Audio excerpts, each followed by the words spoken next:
Oi, eu sou a Gabi Borges, criadora da Mina de HQ. Eu tô aqui no ABC das Minas para falar sobre quadrinhos.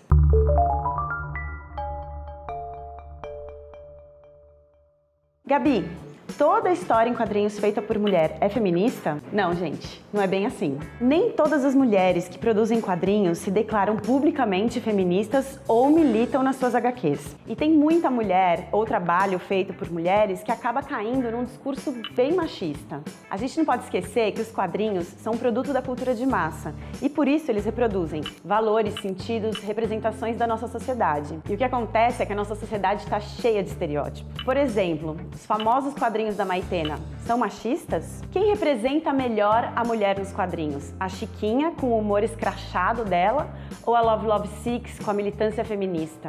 E os quadrinhos que a Laerte Coutinho faz? Tem um humor feminino? Quando a gente classifica o humor por gênero, essa oposição binária entre masculino e feminino, ela pode até captar uma certa diversidade, mas ela acaba dividindo universos. E na verdade, assim, de que universo a gente está falando? Existe um universo feminino, um universo masculino, um só universo? Qual espaço as pessoas trans e não binárias ocupam no meio de tudo isso? Por isso, quando um dos maiores cartunistas do Brasil, que sempre levou uma postura de machão, se assume transexual, ou seja, uma mulher, como a Laerte Coutinho fez, essa discussão ela ganha ainda mais espaço. Vale voltar um pouquinho no tempo para o caminho que o feminismo percorreu na história dos quadrinhos e voltar para o começo dos anos 60, na segunda onda do movimento feminista. Se a primeira onda tinha como foco a superação de alguns obstáculos legais na busca por igualdade, a segunda, que durou cerca de 20 anos, discutiu as estruturas de poder sexista e as desigualdades políticas e sociais das mulheres e os homens na sociedade.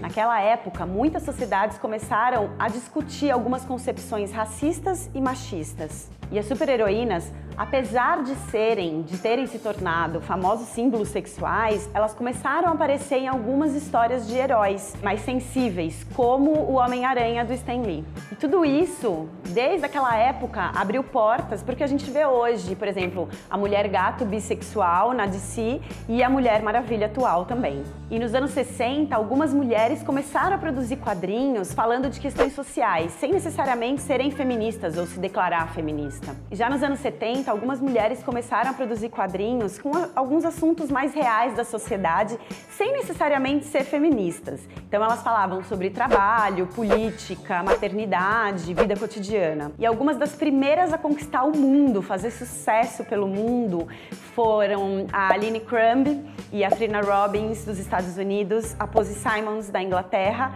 e a Claire Bretécher da França. A mulher já não era mais parte do contexto masculino e elas começaram a ganhar um mainstream para falar de sexo, política, trabalho, uma vida cotidiana normal de um jeito muito mais realista. Nos anos 80, a Alison Bechdel publicou a primeira HQ, graphic novel, que contava a história de uma mulher lésbica, chamada Fan Home.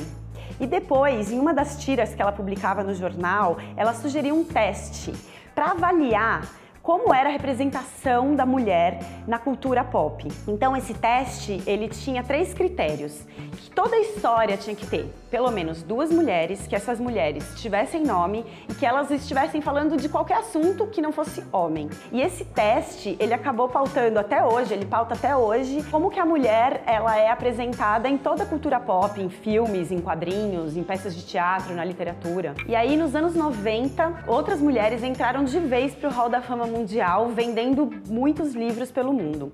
Então, por exemplo, a Maitena, na Argentina, a Marjane Satrapi com a graphic novel Persepolis e a japonesa Chika Umino. E no Brasil, hoje a gente tem algumas artistas, muito por conta da internet, que ganharam fama tanto aqui nacional quanto internacionalmente, como a Cirlane Nogueira, Germana Viana, Bianca Pinheiro, Cris Petter. Enfim, tem um monte de mulher que se aproveitou bem da internet para publicar e ganhar público. A lista é enorme e eu podia ficar aqui um vídeo inteiro só falando o nome de mulher que faz quadrinho hoje no Brasil, mesmo. Ou seja, nem todo quadrinho feito por mulher é feminista, mas o feminismo está por trás de todo esse caminho que as mulheres percorreram nos quadrinhos. E a Maitena, ela é um caso bem interessante para a gente observar isso. Apesar dela não publicar mais tantos quadrinhos hoje, ela ainda é uma das autoras de maior sucesso no mundo. Mas será que o que ela faz é machista ou não é? Será que ela reforça esses estereótipos machistas?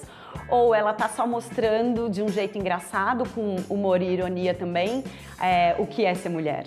Então, como eu falei, a Fabiane Lagona, a Chiquinha, ela usa hoje o humor escrachado para falar de sexo, política e vida cotidiana. Já a Gabriela Masson talvez seja a melhor representante atual dos quadrinhos mais feministas. Ela é autora de vários zines e webcomics. E é muito difícil dizer o que representa melhor o universo feminino, até porque de que universo a gente está falando? A verdade é que a busca por representatividade nos quadrinhos é a mesma busca por representatividade na vida real.